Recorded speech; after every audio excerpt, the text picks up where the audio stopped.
Bonjour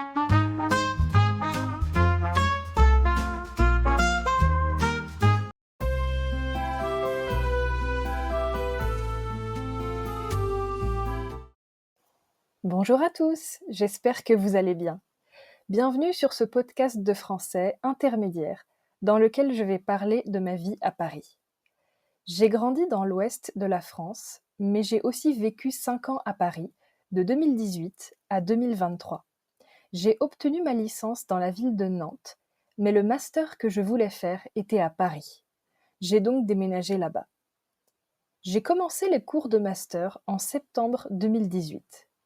Heureusement, j'habitais juste à côté de mon université, donc je pouvais me lever un peu plus tard le matin. Dans ma classe, j'ai rencontré beaucoup de personnes formidables, qui sont encore mes amies aujourd'hui. Après les cours, j'allais étudier à la bibliothèque universitaire, où je rentrais chez moi pour me reposer. Parfois, j'allais aussi avec mes amis au café pour boire un verre et discuter. Certains étudiants aiment faire la fête le soir, mais moi, je n'ai jamais vraiment aimé ça. Je suis très casanière.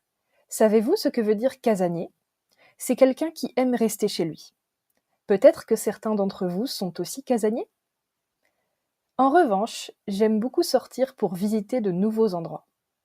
L'avantage de vivre à Paris, c'est qu'il y a beaucoup de monuments et de musées. Par exemple, j'ai visité le musée du Louvre, qui est énorme. Je pense que c'est impossible de le visiter en une seule fois, car il est vraiment très grand. J'aime le musée du Louvre, mais mon musée préféré est le musée de l'Orangerie. Il est dans le jardin des Tuileries. On peut y voir des tableaux de Monet, qui est mon peintre préféré. Il y a aussi des œuvres de Renoir et de Cézanne, qui sont des peintres très célèbres en France. En 2019, j'ai commencé une alternance dans une entreprise. Une alternance, c'est quand on alterne les cours et le travail en entreprise. Je travaillais une semaine, puis j'allais à l'université une semaine. J'aimais beaucoup ce rythme, mais malheureusement, l'entreprise était un peu loin de chez moi. J'ai obtenu mon master en 2020, l'année du Covid, puis j'ai trouvé mon premier travail en 2021. À l'époque, je travaillais dans le 15e arrondissement de Paris. Au début, ce travail était stressant pour moi, mais ensuite, je me suis habituée. À ce moment-là, j'habitais en banlieue, car les loyers à Paris sont très chers. Mon travail était intéressant et j'ai appris beaucoup de choses. Mes collègues étaient très sympathiques et j'avais beaucoup de jours de congé. En tout, j'avais 55 jours de congé par an. C'était vraiment génial car cela me permettait de rendre visite à ma famille qui n'habite pas à Paris.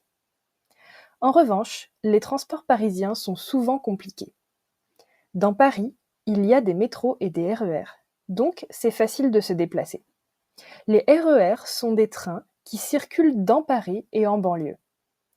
Mais ma ville n'était pas desservie par le métro, donc je devais prendre le RER. Cependant, ma ligne de RER avait souvent des retards. Si j'étais restée à Paris, j'aurais déménagé dans une autre ville avec un métro, pour rentrer plus facilement chez moi après le travail. À Paris, il y a aussi énormément de bons restaurants. Non seulement des restaurants français, mais aussi des restaurants internationaux. Dans les restaurants français, vous pouvez goûter des spécialités comme le bœuf bourguignon, le gratin dauphinois ou encore la soupe à l'oignon. Il y a aussi de nombreux desserts, comme la tarte au citron meringuée, le fondant au chocolat ou la crème brûlée. Un de mes restaurants préférés à Paris est le Bistrot du Peintre, près de la station de métro Bastille. Je vous le conseille si vous visitez Paris. J'ai quitté Paris en 2023 pour voyager en Asie. Maintenant, j'habite en Corée du Sud avec mon mari. Si vous voulez que je fasse un podcast sur mon voyage en Corée, n'hésitez pas à me le dire en commentaire. Et vous, est-ce que vous avez déjà visité Paris ? Si oui, quels sont vos endroits préférés ? Merci d'avoir écouté ce podcast, j'espère qu'il vous a plu. À bientôt! Bonjour à tous, j'espère que vous allez bien.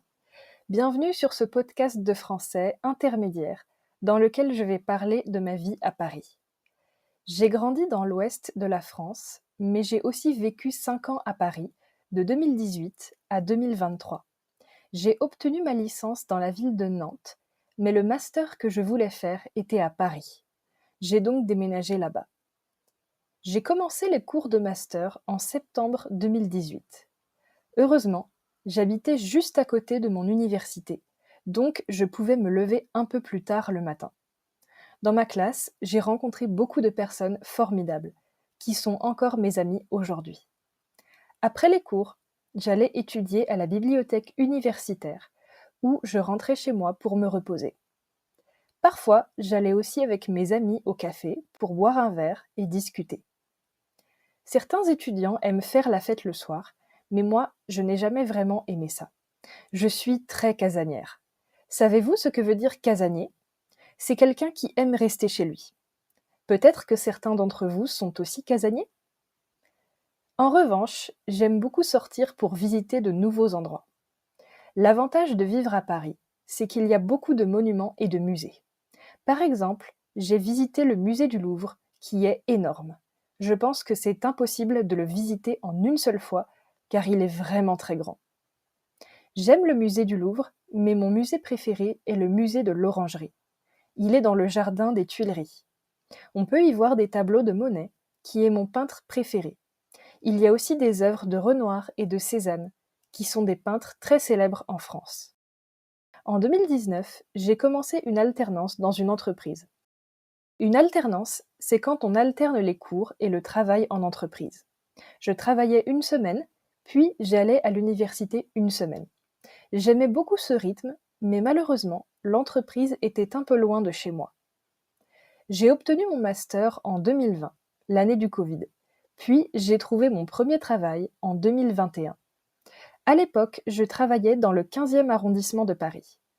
Au début, ce travail était stressant pour moi, mais ensuite, je me suis habituée. À ce moment-là, j'habitais en banlieue, car les loyers à Paris sont très chers. Mon travail était intéressant et j'ai appris beaucoup de choses. Mes collègues étaient très sympathiques et j'avais beaucoup de jours de congé. En tout, j'avais 55 jours de congé par an. C'était vraiment génial car cela me permettait de rendre visite à ma famille qui n'habite pas à Paris. En revanche, les transports parisiens sont souvent compliqués. Dans Paris, il y a des métros et des RER, donc c'est facile de se déplacer. Les RER sont des trains qui circulent dans Paris et en banlieue. Mais ma ville n'était pas desservie par le métro, donc je devais prendre le RER. Cependant, ma ligne de RER avait souvent des retards. Si j'étais restée à Paris, j'aurais déménagé dans une autre ville avec un métro, pour rentrer plus facilement chez moi après le travail. À Paris, il y a aussi énormément de bons restaurants. Non seulement des restaurants français, mais aussi des restaurants internationaux. Dans les restaurants français, vous pouvez goûter des spécialités comme le bœuf bourguignon, le gratin dauphinois ou encore la soupe à l'oignon. Il y a aussi de nombreux desserts, comme la tarte au citron meringuée, le fondant au chocolat ou la crème brûlée. Un de mes restaurants préférés à Paris est le Bistrot du Peintre, près de la station de métro Bastille. Je vous le conseille si vous visitez Paris. J'ai quitté Paris en 2023 pour voyager en Asie. Maintenant, j'habite en Corée du Sud avec mon mari. Si vous voulez que je fasse un podcast sur mon voyage en Corée, n'hésitez pas à me le dire en commentaire. Et vous, est-ce que vous avez déjà visité Paris? Si oui, quels sont vos endroits préférés?